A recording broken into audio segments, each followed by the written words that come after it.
We lost MFDOOM over 5 years ago, and I still really haven't processed the loss of this hero of mine. And then today on the internet, I was just going through YouTube, and Open Mike Eagle kind of put up a stream clip of himself talking about it, and it kind of struck a chord with me in a way that I wasn't really expecting it to strike a chord.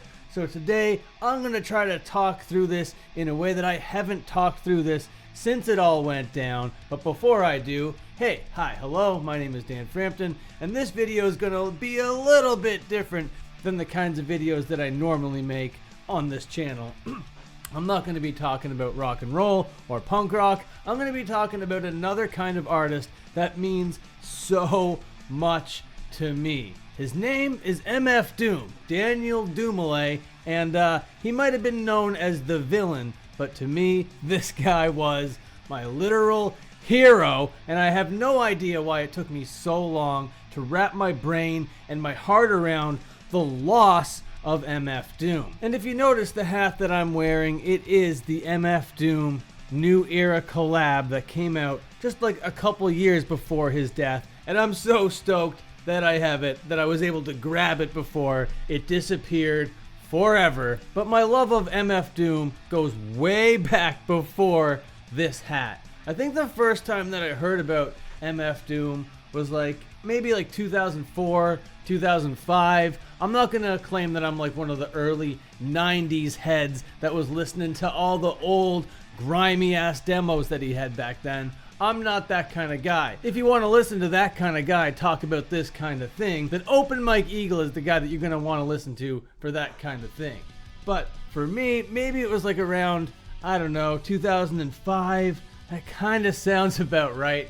This is not really a well-researched thing. I'm just going into this with my feelings. It was the Danger Mouse collab that came out through Adult Swim called Danger Doom. Now, I was really into all of these Adult Swim cartoons at the time. Aqua Teen Hunger Force, Brack, Space Ghost Coast to Coast.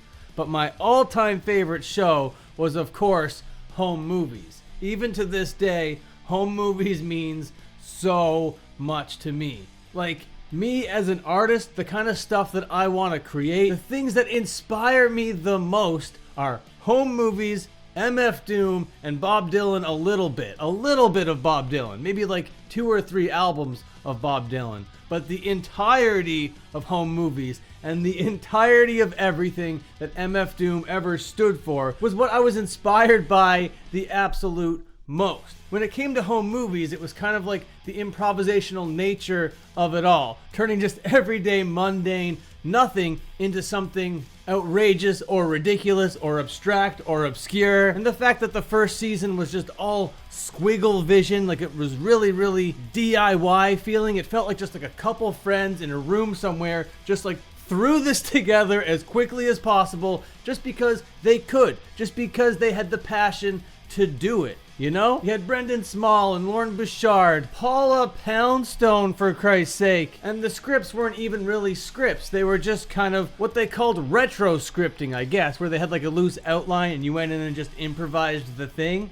I got such a kick out of everything that came out of Home Movies. It's not that it's a bad joke, it's that it's a bad time for a joke. It just has so many lines. All 4 seasons I treasure very much to a very high degree.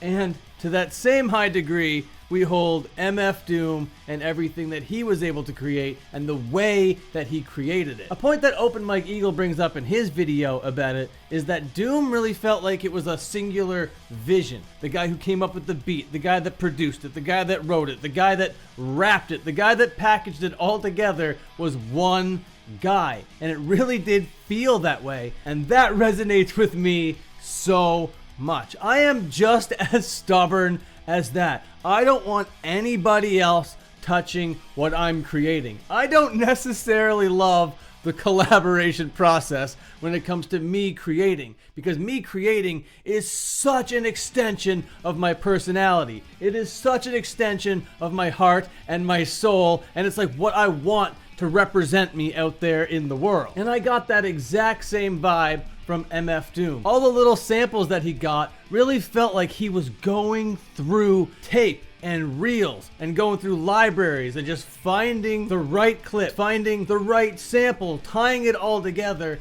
And I loved and appreciated that so very much, and I don't think I saw that anywhere else in the world. The way that Doom would cut and sample and rap and paste and bring it all together in his one special way, nobody else was able to do it quite the same way that Doom did. And he didn't really like tie it together or glue it together. There were loose ends all over the place, okay? Some of these beats were so sloppy, you could tell where one beat started and another beat ended. Sometimes it would just be the same beat looped all the way through. No hook, no chorus, just straight bars. And he wasn't afraid to be funny and goofy and throw in some double entendres here and then, maybe triple and quadruple entendres. You know how Doom does it. So when we learned about Doom's passing in 2021, I had no idea how to articulate what was actually lost. I've never been this affected by like a celebrity death before. I've never been like emotionally invested in any of these famous people passing. And I'm a wrestling fan. I'm used to seeing wrestlers die, okay? But there was something very different with MFDOOM. It didn't feel singularly to me. It didn't feel like it was just my mourning and my loss and my grief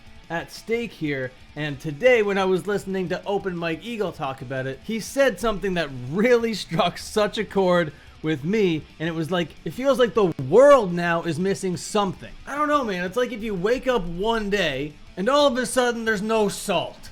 You know, it's like, all right, well, what do we do with no salt now? This thing is just not in the world anymore. I have no idea how to actually articulate that feeling. And what made MFDOOM so special to me was how DIY he was. He never signed to a major label, and I loved that about him, and I operate like that very much myself. Not that I'm in any way to his degree of creativity, notoriety, fame, you name it, you know? But just his stubbornness to be like, no, I'm not gonna sign to a major, is something that resonated with my DIY punk rock little heart all the way down to its very core. Whatever that underground DIY punk rock thing that I treasure so much in my heart is embodied wholly by this one individual, MFDOOM. And it's insane. I don't like to revere people. I don't like to make legacies out of people. But MFDOOM is a goddamn myth unto himself, especially at this point. So maybe on top of the world now missing something, it's kind of like watching a mythos or a legacy kind of unfold and solidify itself in stone, in granite, right before your eyes.